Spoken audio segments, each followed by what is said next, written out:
pour pouvoir se transformer numériquement, les entreprises, elles ont besoin d'infrastructures et elles ont besoin d'une offre.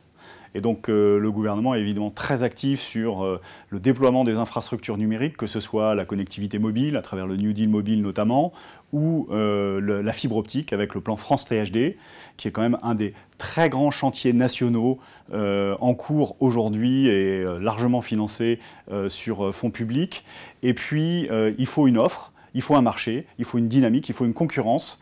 Et là aussi, avec l'ARCEP, l'État, dans son ensemble, œuvre pour faire en sorte qu'on dynamise le marché des télécoms pour les entreprises avec l'entrée de nouveaux acteurs qui vont faire bouger, et d'ailleurs qui sont en train de faire bouger ce secteur. Maintenant que le plan France Très Haut Débit est sur les rails, ce qui nous intéresse naturellement, c'est l'après. C'est bien pour ça qu'on s'appelle Infranum, puisqu'on s'appelait FIRIP il y a encore quelques temps. Et aujourd'hui, allez, plus de 4 millions de prises cette année. On aura 80% de locaux raccordés en fibre optique en 2022. Donc, quid next? Le next, c'est évidemment la numérisation, la digitalisation des entreprises. Et c'est pour nous capital que les entreprises s'approprient ces nouveaux services. Et le MEDEF essaye d'intégrer bien sûr les remontées de ses adhérents, mais aussi de diffuser des bonnes pratiques, des outils, de faire un peu de prospective, enfin vraiment d'être aux côtés des entreprises au quotidien dans leur transformation numérique.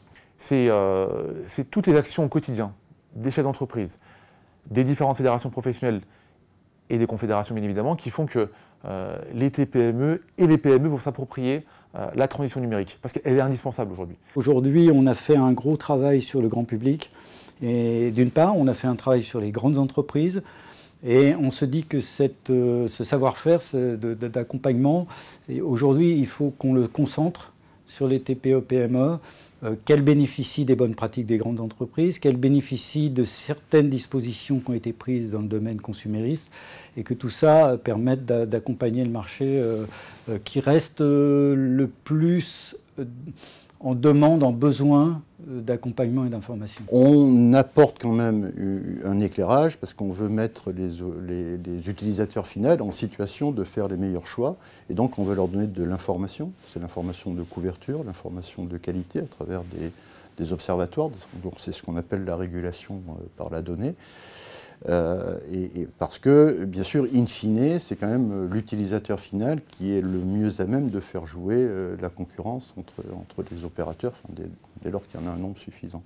Et donc, ils ont besoin d'informations, et c'est ça qu'on s'attache aussi à leur donner et à les mettre en autonomie de choix. Tout ça fait partie d'un mouvement global. Évidemment, ce n'est qu'un point de départ et il faut rester mobilisé parce que ça va prendre de nombreuses années, mais les opportunités sont vraiment trop intéressantes pour les laisser passer, d'autant qu'autour de nous, évidemment, dans la concurrence mondiale, d'autres sont en train de s'en emparer.